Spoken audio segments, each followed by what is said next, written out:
Okay, so we were covering 17 last week. We got about halfway through, we didn't quite finish off. He says, with mind and intellect established in that, with that as the supreme goal, they whose sins have been dispelled by knowledge reach a state of no return.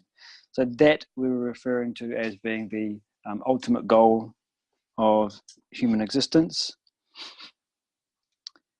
And he says they have mind and intellect established in that. Right? So they're talking about someone who has achieved the state of self-realization.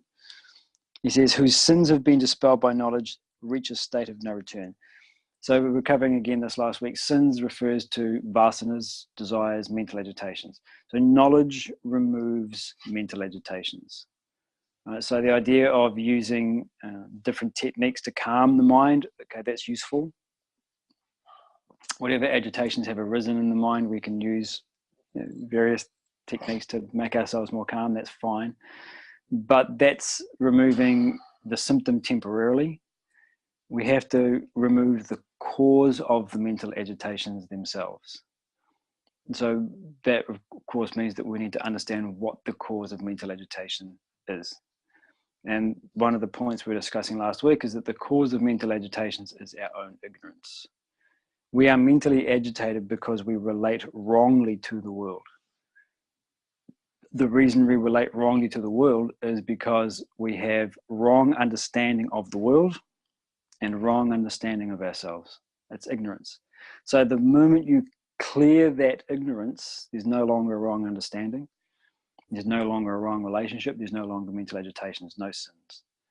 So it's knowledge that removes ignorance. It's knowledge that removes agitations.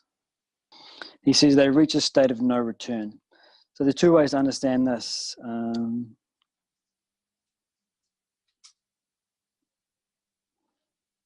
So there's one of the ways you can understand it is, as we were talking about last week, the moment you reach a certain level of human development, you don't fall back again. And we've used the example any number of times of the toy world.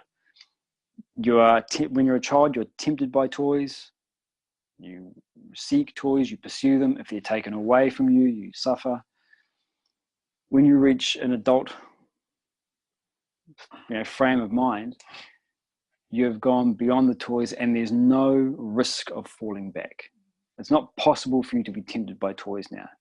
You've reached a state of no return. So you don't return back to that lower state of existence. So that's from a more relative perspective. So when you transcend beyond the physical level, you don't fall back down. You transcend beyond the emotional level, you don't fall back down.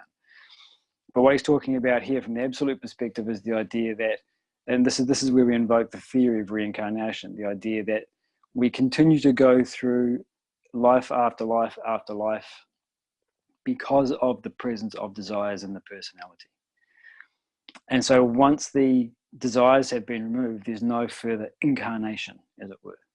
Right? We don't fall back into another cycle of birth and death. In fact, he talks about this a few verses following, I think. Yeah, so maybe we get to that. But the idea is that you never fall back into the state of limitation. All right, so that was 17, finishing off.